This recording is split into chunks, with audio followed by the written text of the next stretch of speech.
This is Road Trip Branson. I'm your host, Rebecca Schlau. This is episode 15, and today I'm going to be talking about our weekend in Branson.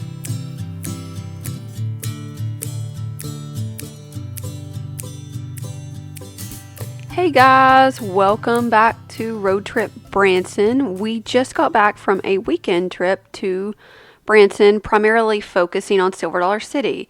So this is, right now I'm talking to you on Sunday, which is November the 10th, but we headed up to Branson after work on November the 8th.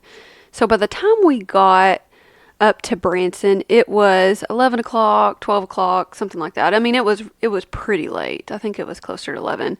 We left around 5 from Central Arkansas. We did stop along the way to have dinner.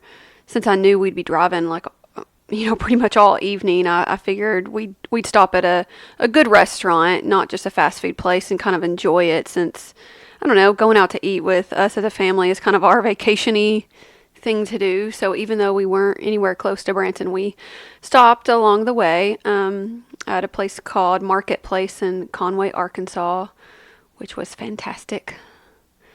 So we get up to Branson pretty late, and we did something a little different this time. We loved the location that we stayed at last time, which was at the Cliffs Resort.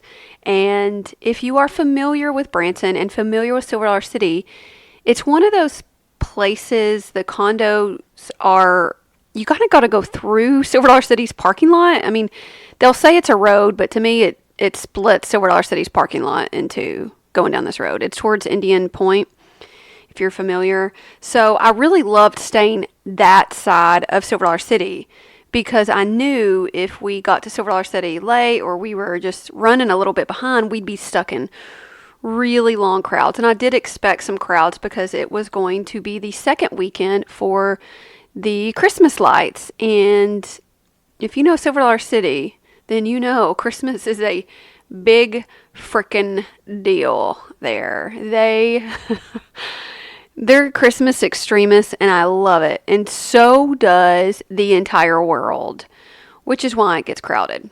We'll touch more on that in a little bit. So I loved staying at the location that was on the other side of Silver Dollar City that would make it easy to get to.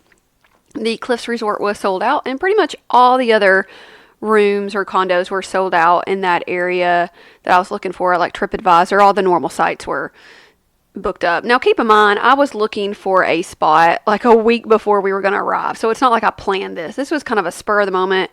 Hey, I really want to check out that new big Christmas tree. Honey, can we please go to Branson? And, well, he doesn't miss a beat. He likes going too. So I searched VRBO, Vacation Rentals by Owner, .com, VRBO. I think it's called Home Away from Home or Home Away now. I can't remember what it's called. I still call it VRBO, and I've had good luck with it in the past. And I searched and searched, found a few places, had a few mishaps on that site, but eventually I did find a place that was pretty reasonable. Now with it was a 2-bedroom, 2-bath condo at Eagle's Nest Resort, which was right down from that Cliffs Resort, so still very close to Silver Dollar City. Also kind of on a hill, supposed to have a good view. They had tons of condos. They had, I think you could probably rent something directly from Eagle's Nest, but there were several VRBOs, several Vacation Rental by Owner properties to look for. But we picked the one that seemed the most reasonable in price, and one that had what we were looking for. And we didn't really need much, and it was cheap. We were looking for cheap. Let me just go and say that. I needed something cheap. And it was advertising a little bit over $100 a night, but with owner's fees and taxes and all that stuff, it ended up being about $400, $405 a night.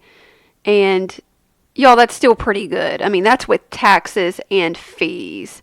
And so keep in mind, this is a 2-bed, 2-bathroom condo, full kitchen, balcony, all that stuff. So it was still pretty good. You're not going to go to too many hotel chains and get a whole condo for that sort of price. So it was still good and still within budget. So we went ahead and booked it. Once we got there, it was pretty late at night. It ended up being fine. I mean, it was a cozy little place. There wasn't, I mean, the square footage wasn't huge. I mean, like the king bedroom was just enough for that, just enough for the bed, and a few basic furniture needs, and so it was fine. Now, my baby boy is 2, and he still sleeps in a pack and play, which is a portable crib for those who don't know. And we like to keep him separate from us while we're sleeping. He really needs his own room. In the past, we have used like the spare bathrooms and stuff because for us, my husband and I and our 2 girls, and if we need a bathroom in the middle of the night, we could just use the one in the master. But this time we took our father-in-law. So instead of 5 people in the condo, we had 6. So we decided we just packed up my son and let him sleep in the master bathroom, which y'all wasn't a big deal because the master bathroom wasn't anything special. I mean, it was fine, but it wasn't like a fancy, huge square footage bathroom with a big jetted tub. It was nothing that I was going to miss. I would have to walk a few extra feet to go to the other bathroom that was located kind of in the hallway, which also had an adjoining door to my father-in-law's room, and he didn't care. So that's how we figured it out. I thought the closet was going to be big enough to put the pack and play, but it wasn't, which was fine. My older girls, who are 6 and 8, they ended up sleeping out on the couch bed. I say sleeping, I say that loosely because it seems like in the middle of the night they always end up finding where we are and crawling into our beds. So, and it was fine. Like the condo itself, I'm not going to complain too much about it. The bathroom, I'm always kind of weird about bathrooms. I really am. They're never clean enough. Like even clean places are never clean enough. Maybe Disney World sometimes is clean enough, but I don't know. I'm just weird about it. And I still take comforters off beds. Like I just can't. So we immediately took comforter off the bed. Kids took a bath and got in the couch bed. It had a huge porch. It had a beautiful porch. I mean, it was awesome. And we found out during the day it had a great view. We could see I think it's Table Rock Lake or something in the background. I'm kind of confused. Table Rock, Taneycomo. What is that? God, y'all. I'm going crazy. Whatever. It's Table Rock Lake. And it is beautiful scenery. I mean, keep in mind, it is fall. It is a strong autumn in the Ozarks, and I love it. The foliage is really nice. So it was beautiful. We had some great sun the next morning. I will say that this when they say walls are thin, I don't know about the walls, but the ceilings are for sure thin because at 7 a.m. you better believe we heard and I swear there was a kid like rolling something across the floor upstairs. I can't really get mad at that because we've been those people. But that was kind of a con against Eagle's Nest Resort because I'm assuming the owners of this condo they couldn't control that. That was the builders, but Eagle's Nest in general may not have been built with the thickest of materials to prevent sound. So I'm gonna pass on Eagle's Nest in the future unless I get an opportunity to stay at a top condo. Just because I did lose sleep over the daily walkings around of, I guess, a toddler or maybe I think maybe it's a kid. I don't know. It was a little kid running around upstairs that you could hear very early.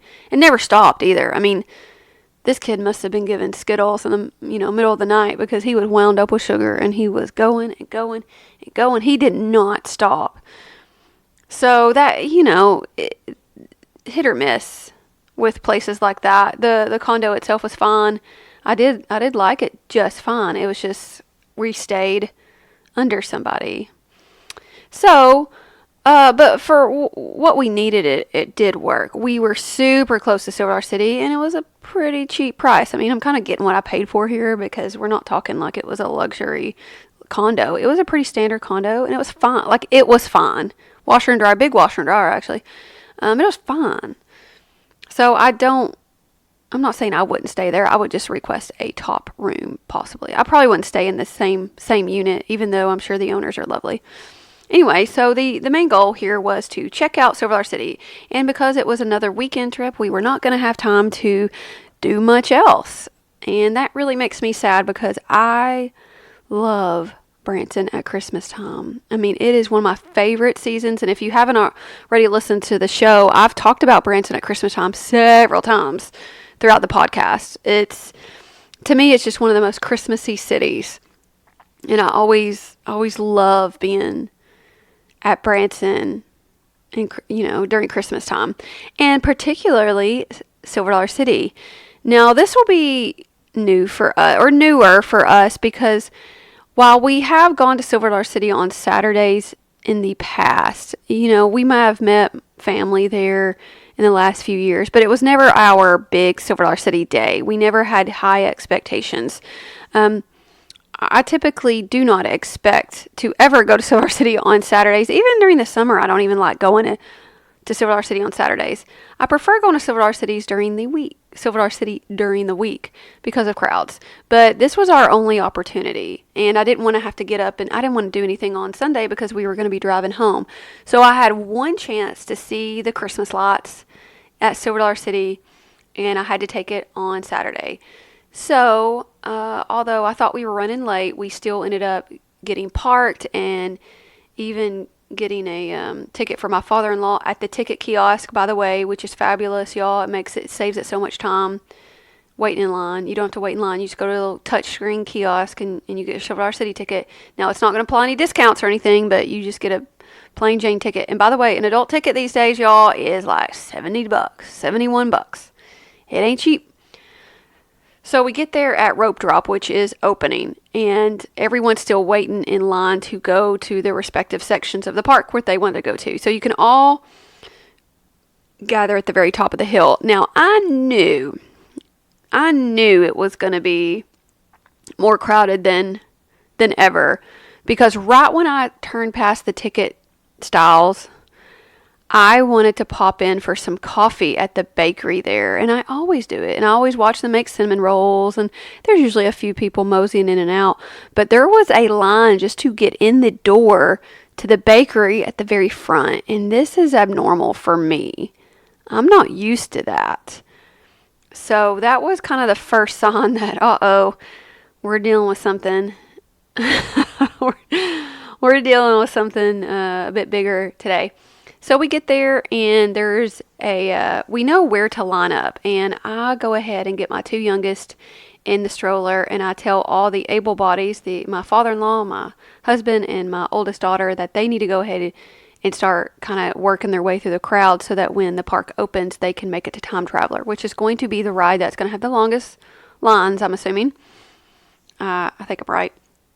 And so right when the park opened, they headed straight there, and I took my son and my middle daughter, my middle child, we went to the little Silver Dollar Holler where there's a carousel and there's like a Build-A-Bear and there's this cool playground. Like there's this cool little tree house thing, and there's some little sand play area. So it's great for little kids and toddlers and slightly like middle childhood kids. So my 6-year-old has a great time, and my toddler has a great time in this area. And they were happy as little clams just hanging out in this area. We did the carousel, played in the sand a lot, and definitely went on that tree house a lot. Now, my 2-year-old was not too thrilled to have his sister or other bigger kids bouncing around on this little rope section. So it's kind of like netting, and they can either jump or they can walk, but there's netting. There's like a few layers of netting where they can like kind of crawl through and navigate until they get to the other side of it. I mean, it's not anything spectacular, but for some reason he just would get so nervous and wanted to hold on, and he would kind of squawk at everyone who would attempt jumping, but then he kept going back. Like, I don't understand. It scared him, but he loved it. He also really liked going down in the treehouse, that you can either go down the stairs, or the kids, they love going down another little patch of netting that has multi-level layers of netting with little small openings in each floor. I don't know what you call it of the netting, but it's like really short. So like my toddler all he had to do was just be brave enough just to kind of let his feet fall, and then he was standing up, but he had to crawl through the layer. So if he stood up, it would be way, there's no way he could stand up in this. So they just crawled down the little layers of netting and left, and that was great for him. Meanwhile, everyone else is riding Time Traveler, and even though we got there before the park officially opened, we still had to wait in a pretty long line just to kind of make it over to that section of Silver City. And even being there right at opening, I mean, the crowd did run to Time Traveler, and my family still probably waited 25 minutes at opening. And y'all, if you have to wait 25 minutes at opening, that's a sign right there that you're in for a very busy day. Because usually when we go to Silver City, now keep in mind, we know how to plan Silver City, so we try to avoid busy times. But there was no avoiding it. But typically when we go, I mean, you walk right on everything. We don't wait in lines. We're not waiting in line sort of family. We try to avoid lines and maximize things. But they had to wait 25 minutes, but they had a great time. And then all of us met up together really close to Time Traveler, like in the middle between Time Traveler and the area that I was by the carousel. There's the train, but there's also another ride that does not get enough love, and I'm kind of happy about that because there's never a line when I'm there. But it's the Flooded Mine, and those familiar with Disney World, to me, this is Branson's response to Pirates of the Caribbean. Like, instead of pirates, it's prisoners. And I just love this ride. And there's never a line, and everybody can go on it, and you can shoot.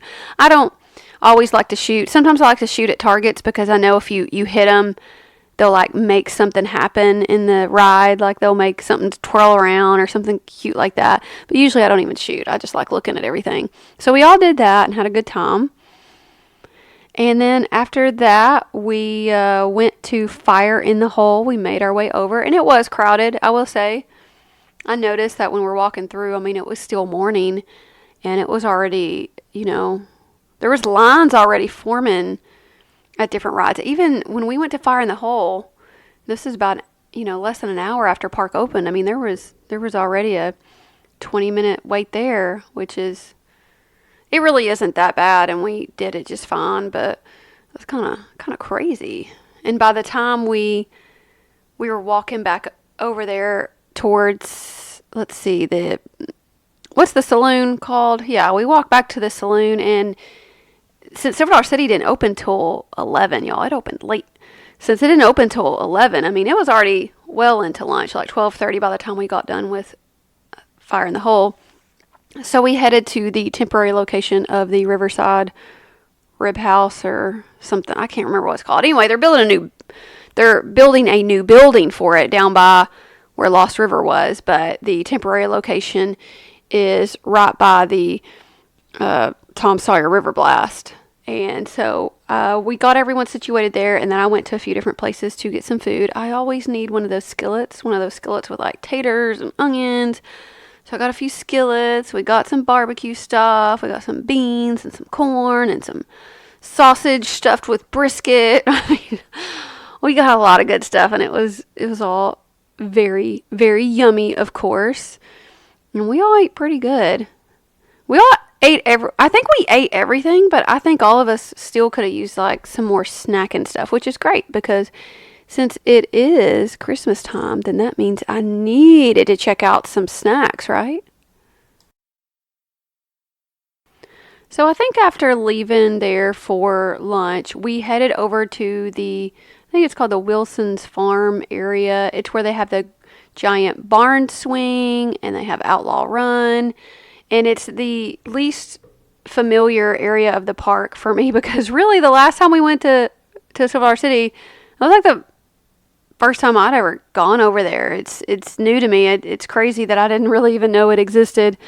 Or because I was never really interested in Outlaw Run. I was never interested in the giant barn swing. But I didn't know there were other things to do over there. And, there's not much. There's that little ride that you can use your upper body strength and pull yourself up on a rope on a little seat. And that's kind of cool. But we went over there for a while so that the family those who wanted to could ride the giant barn swing. And y'all, that thing's crazy. It swings them so far up in the air. I mean, it is just one step before like swinging them all the way around upside down, but it doesn't. And then my husband and father-in-law and my daughter all rode Outlaw Run, and they had a blast. So the next thing on the agenda was I needed a s'more, and at the s'mores, I don't know why I'm saying it, s'mores. The s'mores at Silver City are down closer to the saloon, so right in the hub, at the middle of all of the congestion, probably at the most crowded spot in Silver City at this point in time. It's a junction where a bunch of different little thoroughfares meet, so it's just crowded. They have a fire pit, and you can buy a s'more, and you get to roast your own marshmallow, but then they do the rest. So the s'mores are good. It's 2 marshmallows, and then they have ready after you get yours good and toasted, which, of course, I recommend sticking it all the way in the fire, letting them catch on fire, and then bringing your marshmallows out and letting them finish roasting right in front of you and then blowing them out. I mean, there were people that were taking their sweet time, but I didn't have time for that. I wanted them burnt on the outside, of course. And they have 2 cookies, 2 chocolate chip cookies that are, one of them is slathered in chocolate. So it's not like bar chocolate. It's like, I can't say it's melted chocolate, but maybe it is melted chocolate. Anyway, it's chocolate, but it's not in a bar form. It is spreadable chocolate. And they put the cookie on top of the marshmallows, and your s'more has no graham cracker, okay? It only has chocolate chip cookies as the bread, so to speak. And it's really good. It's always good. I never have a problem with it. And my husband, he was like, well, if you get one, I'm not really that hungry, because I was like, is anyone, if I get a s'more, is anyone going to share with me? My girls were busy eating ice cream. My father-in-law said he'd have a bite, but guess who ate most of my s'more? That's right, Jason Schlau. I'm talking about you. You ate most of my s'more, and you said you weren't hungry. That's okay. I'm going to get them back later. Because then, I'm going to be honest with y'all, I was sneaky. I had some unaccounted for treats. Sneak treats. That's right, y'all. Nobody, including my husband, knows that I had some sneak treats. But we'll talk about that in a little bit. So we do the normal, got to go check out Fireman's Landing, got to go check out the Grand Exposition. I believe we go to the Grand Exposition area, and this is where they have the little, what we call the little roller coaster, and they have the Electrospin, and they have a few other rides. But by this point, my son was sleeping, so he wasn't up for doing any of the kiddie stuff. But my husband and 2 girls went on the big swings. A few of them did the Electrospin, and at that point, since I really hadn't been riding any rides, keep in mind, this whole time I'm talking about roller coasters, I'm not doing them. I don't have the stomach for that, and I just wasn't in the mood to take Dramamine and just hope for the best. I just wanted to avoid most rides, so I stayed out. So I told my husband that he is going to have to watch the kids for a little while, and I'm going to go do some things. I didn't say it as nicely as that, though. I'm going to be honest with y'all. At this point in the day, I was really tired of sitting at the stroller and my whole family going and doing things. I wanted to do some stuff. So I may not have said it in the nicest way, but it was pretty much like, I've been sitting here the whole time. It's my turn. And when I say it's my turn, I was only away for like 15, 20 minutes. And I said I wanted to go shopping, but then I ended up not doing too much. I browsed in and out of a few little stores, a Christmas store, this little soap store, and then I went up to the top of the hill, and then I decided maybe I needed another treat. And my family wasn't there to eat it. And I saw something called a walking taco. And I'd seen a picture of this, and I think they had it last year too. But it's pretty much they open up a bag of Doritos, like a little bag, and they crush it up a bit, and then they put like taco stuff on it. So in the bag. So it's still in the Dorito bag. Open it up. They cut it open.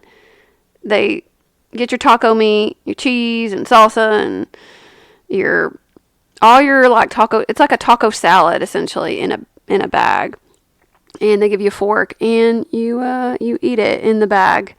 It was really good. It was a good, to me it probably should have been a meal. It should have been someone's meal, but for me at this point, it was still just a snack. And y'all, by the time I walked to where my family was, these chips were going to be too soggy, so I had to eat them. I didn't have a choice. The choice was made for me. I had to eat them.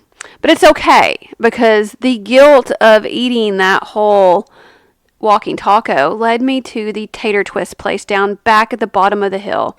And so I was going to get them a tater twist, which is essentially a tater twisted, like where it's all chip form on a stick. So instead of a hot dog, you get a bunch of, or like a corn dog, is a corn dog on a, it's on a stick. This is like potato chips on a stick. And they have a seasoning table where you can get all different types of seasoning. Our favorite's probably the garlic parmesan, but we also like to dabble in the salt and vinegar when we're feeling frisky.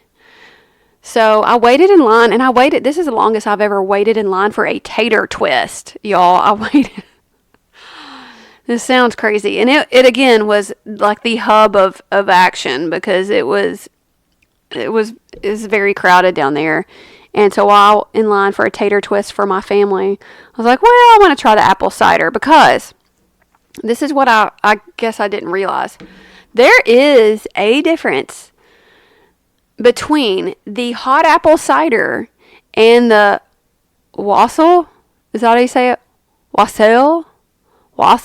Okay, so you get some wassail. I guess that's how you say it, which to me is just hot apple cider at the top of the hill. But no, it is different. So I always like the wassail. I always like getting that, and I always do, and it's delicious. And I drink it, and I'm usually the only one who drinks it. The hot apple cider tastes more apple-y, like Granny Smith, like green apple-y, like almost, artificially flavored green apple hot. And it was a little frothy on top. Like at first I was like, oh, if this is going to be creamy, I don't want it. But I don't know. It was just kind of frothy and creamy on top, but that was just the top. It wasn't, throughout the rest, it was still like hot apple cider. And it was delicious. It was more like green apple-y and maybe red hots. So the flavor was good. A lot of good cinnamon and green apple flavors. And it was really good. And I don't know which one I like better now. So I'm going to have to do a taste test between my wassail and my hot apple cider, because I'm kind of thinking that hot apple cider wins now, but I'm not real sure. So tater twist did get delivered. The kids were down at Fireman's Landing playing on the playground area. It took me 10 minutes to get their attention from a window, which was fine because it gave me a few extra minutes to eat some of that tater twist that I bought for my family after I'd already had a sneaky walking taco. So at that point, it was getting close to 5. It was about 4:45 or 4:50, and at 5:15 was the first parade for the evening. So I believe on different days, depending on the expected crowd levels, they will have up to 3 parades, and it's the Rudolph parade. We've seen it every year, so it's not like we were expecting it to be different, but we went to our normal spot. And our normal spot, we still are adamant about, even with it being super crowded and busy, to us, it's still the best spot. So about 25 minutes before the parade starts, I recommend you going all the way down to the Grand Exposition area. Go find a spot on the flower beds, anywhere by the teacup or the little gazebo area in the little flower beds. They have like a little rock wall you can sit on. And so what we typically like to do is we get our spot situated with the stroller, and then we go grab another like snack or something. Now, this is what I plan to do, but at 5:05, we only have 10 minutes before the parade's about to start, or maybe like 5. I go up to the funnel cake line, and that line is huge. I'm like, man, I'm not even going to make it. So I just told my family, y'all need to suck it up and eat our snacks that I carefully packed for us. So they had some snacks I'd packed, and they couldn't get a funnel cake, but we all survived, and it was still the best spot for the parade. It's still less known. There is less people in this area than you'll find at the very going up towards the top of the hill. This was the best place. I recommend it to everyone, even on this very crowded Saturday. If you want to watch the parade, I recommend you watching it where the parade starts. The parade starts at the bottom of the hill at the Grand Exposition area, close to the Dumbo ride, or, the fake Dumbo ride and the teacups. It starts right there. There is lots of flower beds and benches to sit in that area, and that is the greatest spot. But you are going to want to stake out your spot a few minutes early. If you wait to the last minute, you won't get that greatest spot, because by the time the parade went through, there were people lined up. Like, you would not have had a good spot if you would have waited. But there's people at the top of that hill, and I'm not kidding you. There were people waiting for that first parade starting around 4, and I could tell because they had staked out. They put like blankets down or something on the walkway, in this crowded walkway, just so they could sit and watch the parade. So y'all don't do that. There's no need. Now, the advantage if you do watch the parade closer to the top of the hill is that you can immediately go see the first showing of the new tree, and they call it like the joy. Oh, y'all, I can't even remember. The joy of the holiday, joy of Christmas. I can't remember what they call it. Something joy. And it's a show, and if you've ever been to Silver Dollar City at Christmas time, it's pretty much the same music. Maybe I think they may have added a song, but they have the little tree going off, and it plays about 10 minutes of music, and then it takes a break for 10 minutes, and then it goes back on. It just keeps playing over and over again. So even if you miss the first few showings, don't worry, it's going to happen 10 other times. You'll be fine. Of course, the greatest song is Carol of the Bells, when they sing, or not sing, when the music and the bass, and even with it being super crowded, it's just, I almost tear up every single time. I don't know. I'm not sad, and I'm not so touched, but maybe I am. But I swear, I tear up a little when they do Carol of the Bells. I think it's all the bass and the intensity, and it's like, it is Christmas, raw. I don't know. There's something that makes me just like tear up a little, and just being there with my family is great. Now, making it up to the top of the hill after the parade was another story.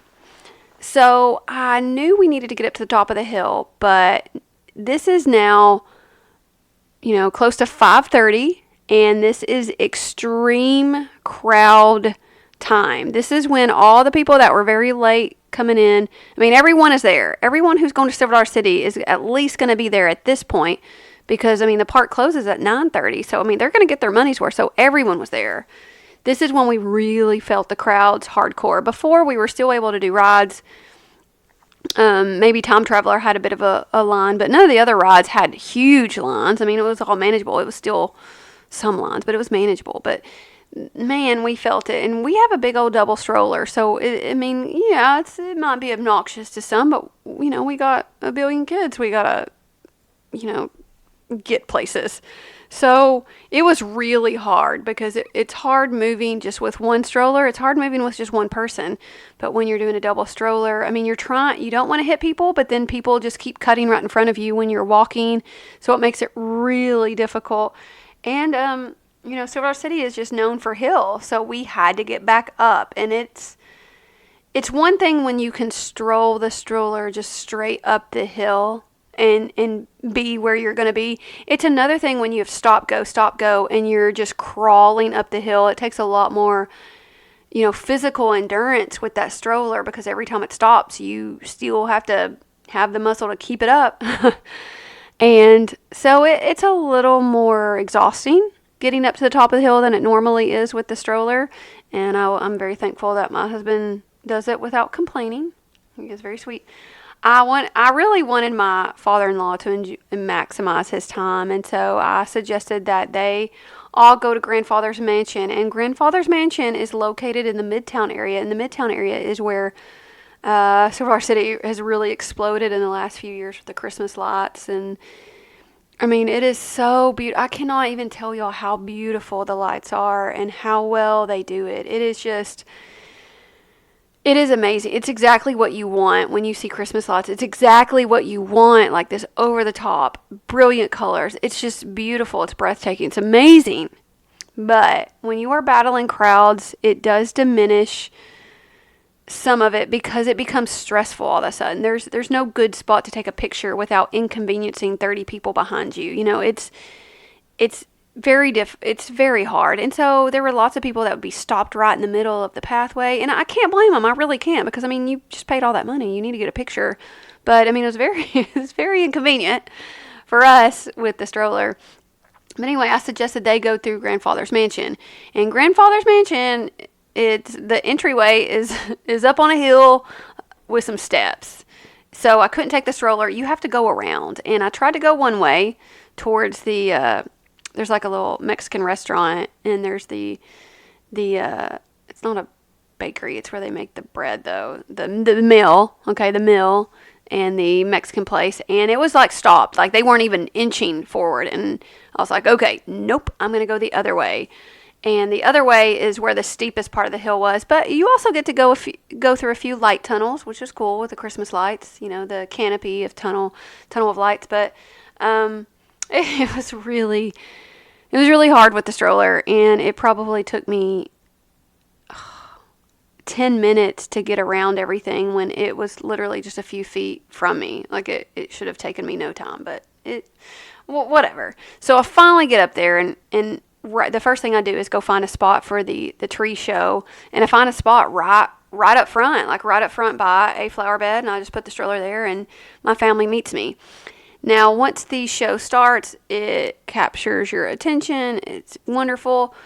And they have some images they're not projected. It's the light makes the images on the tree. And for the most part, it worked fine. However, I could tell that there is a tiny disadvantage being that close. The disadvantage being that some of the images don't look as clear. Whereas if you would have gotten back, several yards back, you would have seen the images a little clearer. So I don't know what I would do. Given that the park was so crowded, I don't know that I would necessarily try to find a spot back. I mean, all the spots were taken. I got real lucky. I found this spot.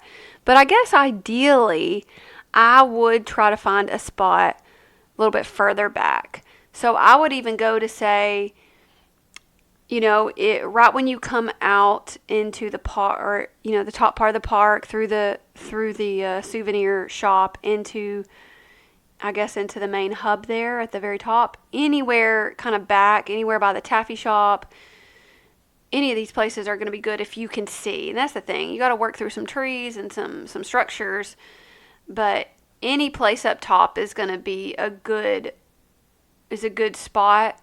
Just, you don't have to be super close. I mean, it is a big tree. Now, the last tree was big, but this one is bigger. It's not going to fit in your pictures quite so pretty. But the show, the music, it was cute. From what I recall, they only had like 2 songs, so it's not like it's a long show. My son was just like bebopping along and kind of dancing, because the first song they start out with is Carol of the Bells, and that's what they're known for. When you watch any sort of Branson, especially Silver Dollar City commercial at Christmas, they're playing this version of Carol of the Bells. They're playing Silver Dollar City's, bass. They're playing it. But it was a great show. Glad we stayed. And then I told the girls, my older girls, I'd take them to get some taffy, and I let my husband and father-in-law navigate through the exit way. And this is where Silver Dollar City has a huge problem on their hands with crowds. And I love Silver Dollar City, and y'all know I love Silver Dollar City because I talk about it all the time, and it's my favorite. But Silver Dollar City on Saturdays, it is a cluster during the holidays. It's a madhouse. So getting out of Silver Dollar City was difficult. We've done this before and it's always during Christmas, where we have to wait in a line to go through not one, but two gift shops into some very narrow exit ways for all these people. So you have to wait in line to exit. They could do this better. So anyway, I go in with the girls. We get some taffy. By the time we get out, now I can navigate a little bit easier because I don't have that stroller. So I kind of know a secret way back, not a secret way, but I kind of know the sneaky way to get through the gift shop. You go in by the bathroom, by the taffy, get up there. You kind of go through the gift shop. You don't have to follow that path in the gift shops. You can, that big gift shop at the very end before you get in the parking lot, you can go into the merchandise sections and kind of jump in front of some people. But then I saw my husband. And I'm like, he'd been in line 15 minutes before me, but it was just so hard to navigate with this stroller. But, it definitely took us at least 20 minutes to get out. Y'all, it took us 20 minutes to get out of an exit. It's not okay. And if you have anxiety, like crowd anxiety, this is a scary situation. I'm sure there's enough fire exits, but we always talk about like, this doesn't seem safe with the crowd smushing together. And it's definitely really uncomfortable. We're fine. We have a good attitude about the crowd, so we don't get uncomfortable in the crowd. I just think it could be done so much better. And originally when Silver Dollar City was built, and during the 80s and 90s and early 2000s, the current exit and entrance ways were fine. But something has got to give. Something's got to change. What we also found out later is that the crowds were so big that Silver Dollar City encouraged all the guests not to come until after 6:30, because that's about the point where the first leg of guests will be leaving. And when we left the parking lot, because we were leaving right after we saw the show, and it's still early, that was the whole intention. I didn't want to stay till 9:30. I wanted to see the lights and get out. And I think a lot of people had the same idea, but the whole parking lot was full. And even places that weren't parking lots, like the entry ramp into the premium parking spots, were full of cars parked. And I don't know, like, it was too much. I don't even know if that's not capacity. I don't know what is. And I don't like it. I did not. That last part, navigate. Luckily, we had done it right. We had started during the day. Luckily, we were on our way out. But that last 45 minutes of crowds was enough for me. And I'm not traumatized and I'm not like stressed out. But it was just not enjoyable. Like, I could definitely see people, getting really frustrated, having more fights, kids crying. I mean, like, it was so crowded. It's hard to do the breadstick line, y'all. Breadsticks. The line to get a breadstick was so long. The line to do anything, even get food, even get hot chocolate, even get popcorn. Like, it was unnecessary. They may not be at capacity from a fire safety standpoint, but they were well over capacity in terms of enjoyable, comfortable experience, sort of, if you go by that. And for that reason alone, I encourage all of my listeners from here until Christmas, avoid Saturdays. Avoid Saturdays at Silver Dollar City. I thought that since we were going early enough in the season that the crowds would be, it would be crowded but more manageable, and I was wrong. Even before Thanksgiving, the Christmas crowd shows up. Now, here we had some pretty good, they had some bad weather, and so this was the first, beautiful day, and that may have added to crowds. But I don't know. I don't think so. I think it would have been crowded anyway, because Branson, or Silver Dollar City, has done an awesome job at marketing.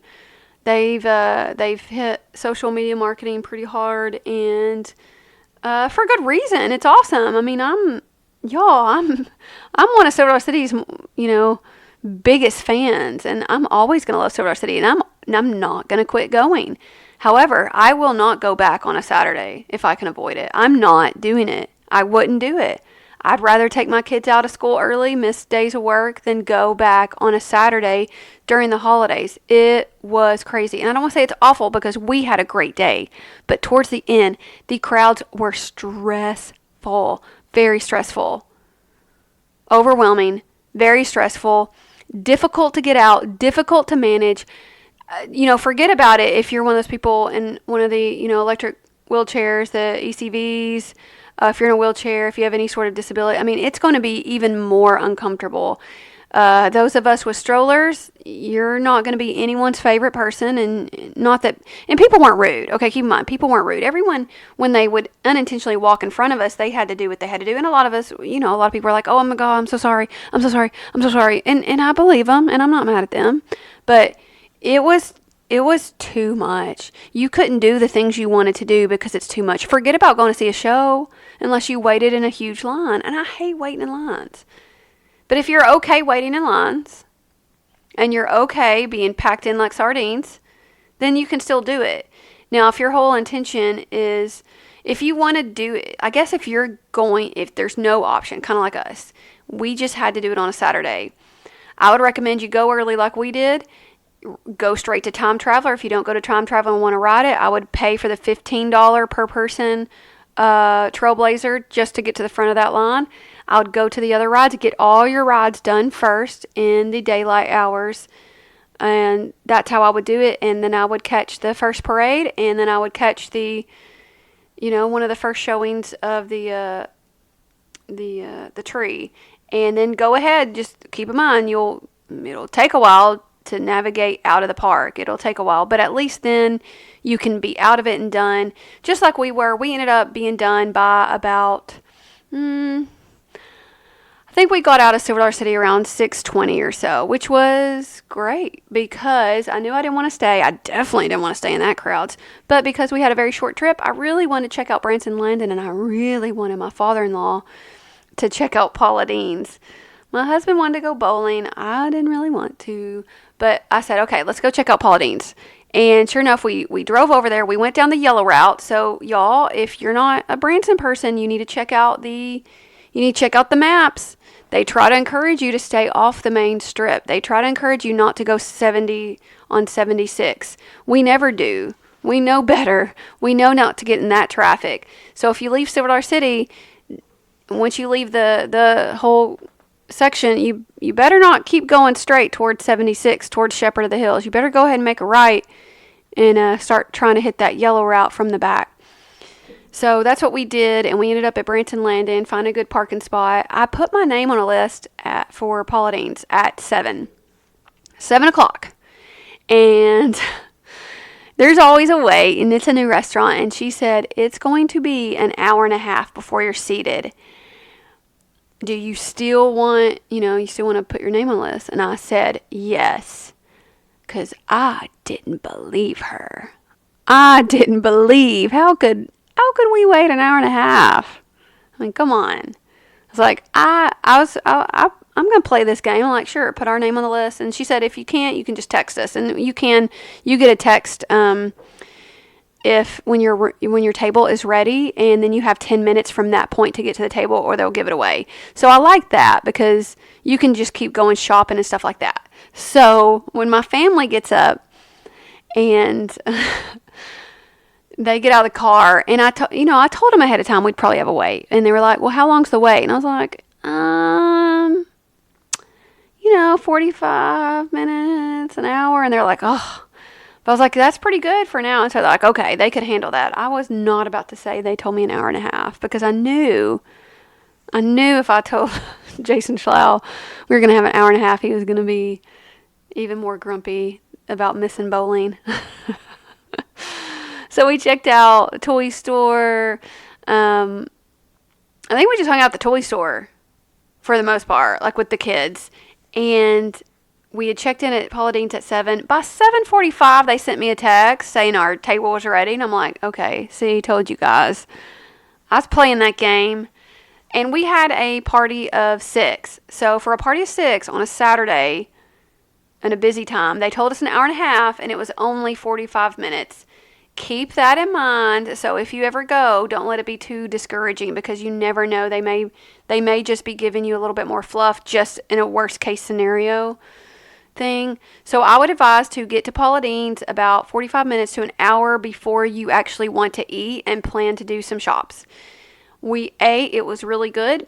we have changed our favorites that we like to get at Paula Deen's. Now, remember, this is family style, so you get to choose your entrees, you get to choose sides, and they bring an unlimited amount of those entrees and those sides to your table. We still love those little cheddar garlic biscuits, which are like a little step up from not Olive Garden, from Red Lobster. If you liked Red Lobster's cheesy garlic biscuit thingies, those Cheddar Bay biscuits, I think you'll love these. These are good. We chose this time as our entrees. We chose three entrees. You pay more. Now, y'all, it's not cheap. It's like $19 to $23 a person, and kids, it's only like $10 a person. And then like my toddler, who's 2, he's free, but my 6 and 8-year-old, we still had to pay for them. But for us, it was going to be 20 something a person. But we're on vacation. I wanted to try it, and I really wanted my father-in-law to try it, and my husband was against it. He was like, I'm not even that hungry, because we did eat a lot at Silver Dollar City. He's like, I'm not even that hungry. But, by the time we'd waited an hour already, or 45 minutes, I think his appetite returned, because we ordered this time the meatloaf, the catfish, and the pot roast. Now, last time I tried the pot roast, and I loved it, and it was my favorite. We also got the mac and cheese, the cream potatoes. By recommendation of our server, we got the creamed corn, and then we also got the salad that has like a poppy seed dressing. So we had 4 sides, 3 entrees, and as much as we could eat. And they will just keep bringing and bringing and bringing you all that you eat. And my husband went to town on that meatloaf, ordered a second tray of that being brought out. The mac and cheese was awesome. The potatoes were really good. The creamed corn was outstanding. Now, it's sweeter, and I'm not really big on salty sweet, but it's creamed corn. So I knew going into it, creamed corn is going to be a little sweeter, but it's a little thicker. It's almost like it's a mix between like cream, basic creamed corn from a can and like a corn casserole, but it's thicker, and so it was really good. We enjoyed it. I still love the pot roast. My husband and my father-in-law are not fans of it as much as I am, but I loved it. I think it's so good. Of course, I like to mix it kind of with my potatoes. We had a really good server. I can't remember her name, but she was so great and attentive. And y'all know when I have little kids, it's just harder, and we always need a lot of stuff like napkins or extra things. And so she was so good and so accommodating. And we had a great time. All of us got the ooey gooey butter cake to take home. That's the only thing there you can take home. You cannot get a to-go box for your food, because it's kind of like a buffet in a way, but it's a buffet at your table. So you can't actually get a to-go box to get any of your leftovers, but they do allow you to bring back your dessert to go. Last time we tried all of it. We tried the ooey gooey butter cake, the peach cobbler, and the banana pudding, and none of those were good except the ooey gooey butter cake. The banana pudding wasn't that great. I make a lot better banana pudding that tastes better. And the cobbler was not good. Canned peaches, not good. Very lacking in any sort of flavor, spices, not good. The only thing to get for dessert here, guys, is the ooey gooey butter cake, and it's good. And you just take it back. It comes in a little paper bag, and it's fresh, and you can just warm it up later. It's so good. I ate one last night, and I ate one of my family's today. It's really good. So, and then we went to the arcade. There is a huge arcade where you can blow a ton of money and not get great results. And so I spent $100, got a $145 playing card that came with some Mirror Maze passes. We didn't do the Mirror Maze yet, and we still haven't used all of the game card, but we were getting tired, and then I paid extra. And I'm going to say it was a lot. I paid for 4 people to do this. They have like this 4D or 3D dark ride thing, which is just like a motion simulator sort of ride that you shoot things. It was like $9 a person. So, I paid $36 for them to ride just to get the experience. But again, y'all, I have a podcast, so I want experiences. I want people to have a good time. I decided to pay for my stepfather to go because, he's here. He's never been to Branson. I wanted him to have the best time possible. So I stayed behind, even though I really wanted to do it because I have the podcast and I wanted to check it out. So my 2 older girls, or the 2 big girls, and my husband and my father-in-law did the 3D dark ride. They did the Carnival one with, I guess they have to shoot some scary clowns or something. And My son and I stayed in the arcade. You can kind of watch your family. They have a camera set up on them, and you can kind of watch what they're doing, so it's kind of cool. They had a great time. I mean, the whole game, it's kind of a game. They call it a ride, but it's a game. It's pretty much a motion simulator sort of game. It's a screen-based ride. You don't actually go anywhere, and you shoot things, and you get coins. I can't say it lasted 10 minutes. I mean, it probably didn't last 10 minutes, and that was like $40. So they did it once, and that's fine. And my husband was like, yeah, it was fun, but I wouldn't pay that much. I'd pay maybe $5.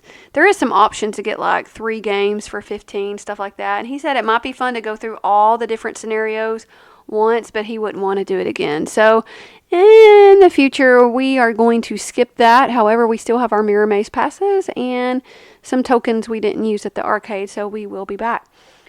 Now that ended up the last bit of that Saturday night. So it was a very full day. I mean, started off 11 o'clock, Silver Dollar City, ending it a little after 10 at Branson Landing. So I feel like we got a lot accomplished for a very short trip. And we still had more to do. The very next day, I wanted to have brunch at the Chateau. Chateau on the Lake is one of my favorite places in Branson. Now, we used to stay there all the time before we started having kids, and we'd always stay at Christmas time. It's just one of my favorite Christmassy places. And it's more like, they're standard hotel rooms, or there's some that have like embassy suite sort of suites where they have a sitting area and then a bedroom, but one bathroom. But as my family grew, we needed more than just a hotel room. No matter how nice the Chateau is, if they don't have a room with 2 bathrooms, it still costs kind of a lot. It's a fancier place. We can get a lot more bang for our buck at a condo place. So we eventually started going to other resorts that had more things like an indoor pool with a slide. So that's when we went from going to Chateau on the Lake every single year at Christmas to going to the Welk Resort every single year, because we love the Welk Resort pool, and I did miss it this time. But going back up to the Chateau for brunch, it just makes me fall in love with it, and I really want to stay there, but I'm thinking my only option is going to be to do like 2 hotel rooms with an adjoining door. But that's going to be painful to spend like $180 per room per night. That's a lot. That's going to be a lot. But I love Chateau brunch, and it keeps getting better. There was a few times where my husband hasn't been too thrilled, but I think he's really caught the bug here. Chateau brunch is amazing. Not only do they have typical breakfast food. I mean, you can get Cherry's Jubilee or Benez Foster. You can get, the prime rib with the au jus. You can get salmon. My husband loves eating lox on bagels. There's a salmon bar. There's a yogurt bar, granola bar. There's French toast. There's like a French toast casserole thing. There's a frittata. There's hash brown casserole. There was this really great chicken. It was like a chicken with a cordon bleu sauce, like a creamy white sauce with bits of ham in it. It was so good. It was really good. They had some sort of beef cut dish. I don't know if it was beef tenderloin or something. They had some fish. They had shrimp and oysters. They had fried calamari. They had sushi this time. That was new. They have a typical salad bar, typical fruit. They have cereal. Any sort of breakfast food. They have a huge, when I say a salad bar, it's huge. Like I said, that sushi was on the salad bar. They had pasta salad, different types of, weird mixes of salads, which I would never attempt. Like a broccoli, this has broccoli, nuts, and strawberries. I'm like, oh, okay. I'm going to skip right over that. And then they have a huge spot for dessert. So they had this really new dessert called peanut butter mousse. And it was so good. Oh my gosh.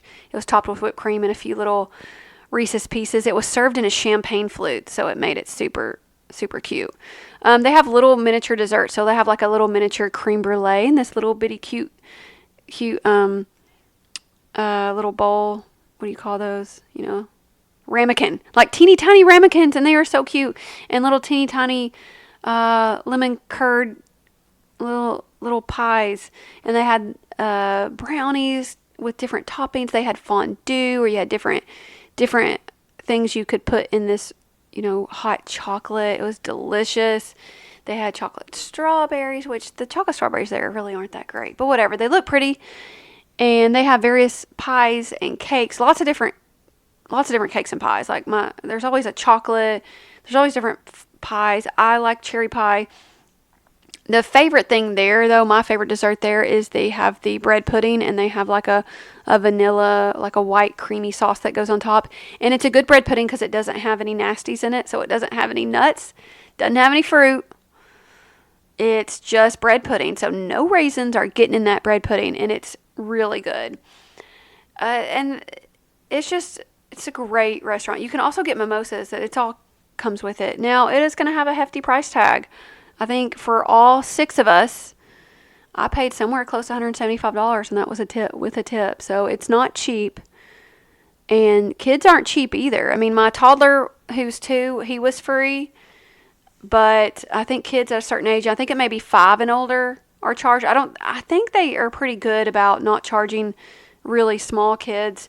But even my bigger girls, they're getting charged now, and it's not cheap, but it's so good. And because the chateau isn't just for brunch, it's more of an experience as well, because there's things to look at and places we like to go on the grounds.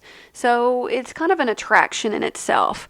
The chateau is gorgeously decorated for Christmas. It's just, when you walk in, to me, it kind of reminds me of Disney, and I guess that's maybe why I love it so much. I mean, you're immediately, your eyes are drawn to the huge vaulted ceiling and the skyline above, but you see the rocks and you see the water, and it's like a waterfall.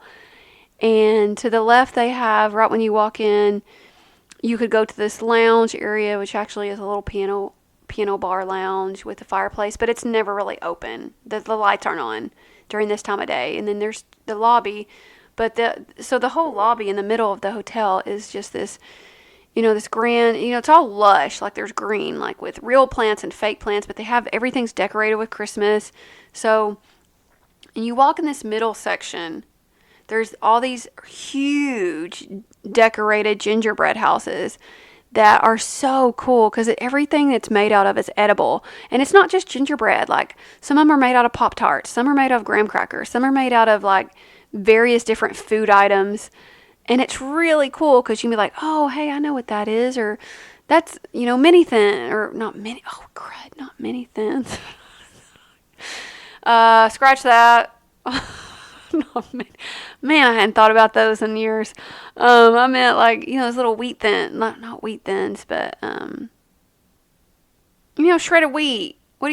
Whatever those are. Y'all know what I'm talking about. They have different types of cereal that are, and I mean, it looks completely edible. You kind of just want to go take a bite of it, but you can't, But they have several. It's like a little gingerbread village, and it's really cool. And my kids love looking at it. And they just kind of go a little wild at the chateau. Something about the chateau, it's all carpeted too, so it makes it all like soft. They all want to wrestle. So when we get there, before we actually went to brunch, we went downstairs, and the downstairs area is one of our favorites because it just randomly has this lounge that no one's ever at, and I think it's the way you actually get to the workout room, but no one's ever going that way. It's also downstairs in this area is where you get to the pool. There's also a little movie theater and a little kids club area down there, but there's this little bridge with a big hump that goes over the water down there. And ever since my first daughter, my oldest kid, was a baby, she's 8 now, she has always, every single year, loved playing on this bridge, this big hump in the middle of the floor. I mean, she has loved it. They roll down it. So this year was no exception. And now that my son is more active, he loves rolling and playing around. So of course I get pictures. And once you look outside, no matter which floor you're on, the view is spectacular. So we walk outside. There's a beautiful playground. The view is it's on a hill overlooking Table Rock Lake. And the fall foliage is going. The air was cool, but it wasn't hot. It wasn't cold. It was cool. It was perfect temperature. It was just a perfect autumn day, but it's Christmassy too because everything's Christmassy there. So we could not have picked a better day. After we had brunch, we played at the playground for a while. I mean, even though we're not staying there, they don't mind. I also went up to the spa just to check it out. Also, I ain't gonna lie, sometimes I prefer to use the bathrooms in the spa than in the hotel. But whatever, that is my secret. But anyway, I took a little tour of it because I just kind of wanted to check it out. And not only do they offer massages, there's an adults only hot tub. There's like an indoor and outdoor adults only hot tub. And they have like a ladies' lounge and a men's lounge with like snacks and drinks. And then they have like a ladies' locker room that has a sauna, and it has a steam room. And if you're staying at the hotel, you can use these facilities for free. I think they said something about you get an hour each day for free if you're staying at the hotel. And then if you wanted more, you could pay like $25 to get a few hours each day. Now, that's not even counting the massages. Of course, you got to pay for massages, but this facility would feel great if you were staying there just to kind of take a break, like what I would do when my kids and husband take a nap. This is where I would go hang out. So it was really super relaxing, and it was great. And then all of a sudden my kids rush in being like, "Mom, where'd you go?" And I was like, "See, guys who work there at the spa, this is why I need you guys in my life."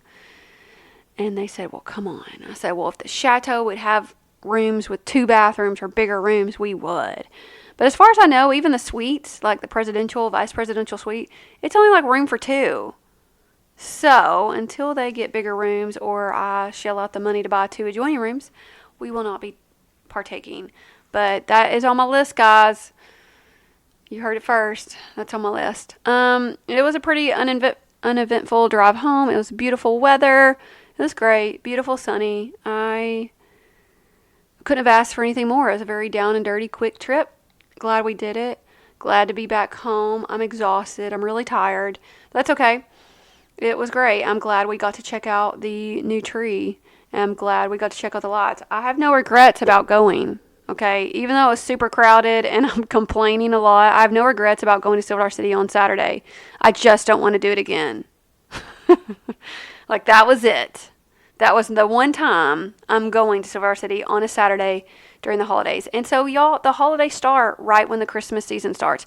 And you know what? Even before. Now that they have pumpkin nights, it starts before. But especially the minute they turn on those lights, y'all, don't go on Saturday. Do not go on Saturday. If you think going to Saturday in November or early December is going to be like light crowds, you're crazy. You are crazy. It is not going to be light crowds. It's not going to be, even when you get there at the beginning, it's not going to be light. So buckle up, guys. Set your expectations right if you have to do it. If you have no choice but to go to Silver Dollar City on a Saturday or skip it. That's really tough, y'all. That's actually a tough call because it really depends. You've got to manage your expectations. If this is the first time you've ever gone to Silver Dollar City, I don't know. I might skip because I don't want your first impression of Silver Dollar City to be the madhouse that is a Saturday. However, God, the lights are beautiful and the stuff they do is awesome. It's just you have to manage your expectations. If you go on a really crowded day, you're not going to be able to do it all. You will have to expect lines. Lines in places you don't need lines. You shouldn't have to wait in line for a bathroom. You shouldn't have to wait in line just to get a drink. You know, you shouldn't have these lines, but you will on these Saturdays. You're going to have to wait in longer lines to ride rides, to get food, and to watch shows. If you want to do things, you will pay for it with your time. It will not be easy to navigate. It will be very crowded. If you go in expecting that, I think you're going to be fine. If you're like me and have a big double stroller, you will not be fine. You will not be okay. You will need to be checked in on. Now, for those who kind of get anxious or dislike crowds already, or who are already in cranky mindset about crowds and theme parks, you're not going to like it. So don't go. Don't wives, do not drag your husbands there if they are already in a bad mood about it, because this will not help. We barely survived, y'all, but we did, and we had a great time, and it was fun. We have a lot of tips that we want Silver Dollar City to listen to. We have a lot of, we think, great ideas for how they could fix a lot of the congestion and the crowds, but, is bringing in the money, and it's amazing. So we'll see. Anyway, I think that's going to wrap it up for this week. If you haven't already, I would love your feedback or an iTunes review of Road Trip Branson, preferably positive ones. It's just a hobby. I don't get paid for this. It's just for fun. So I'd love your reviews, preferably 5-star ones, so that we get known a little bit. I love helping people because I wanted this. I searched for a Branson podcast before I did this hobby podcast. I searched and I couldn't find anything. So that's the only reason I'm doing this, is just to give y'all tips on what I'm learning and I have learned and I'm currently learning. So it's always a work in progress. I'm always up for, if you want to be a guest, let me know. I'd love to have you on and pick your brain about Branson, especially if you do other things that we don't do. I also have another podcast. It's similar. It's Road Trip WDW, and on that podcast, it's just Disney World. It's kind of the same stuff. It's just a hobby. Again, it's kind of me talking about tips. I'm a Branson and Disney World fanatic, and so I'd love for you to check us out there. You can catch me on Facebook at Road Trip Branson. We also have, looks like we have our Instagram that I don't really check, but you can check it out at Road Trip Branson. You can email us. That is another option. You can email me at roadtripbranson@gmail.com. I would love to hear from you. Your thoughts, your suggestions. I would love to hear anything. Come on, interact with me. Be my friend. Be my fake friend. Come on, guys. All right. Well, thanks for sticking up with me. I've appreciated y'all letting me babble on, and I will catch y'all next time.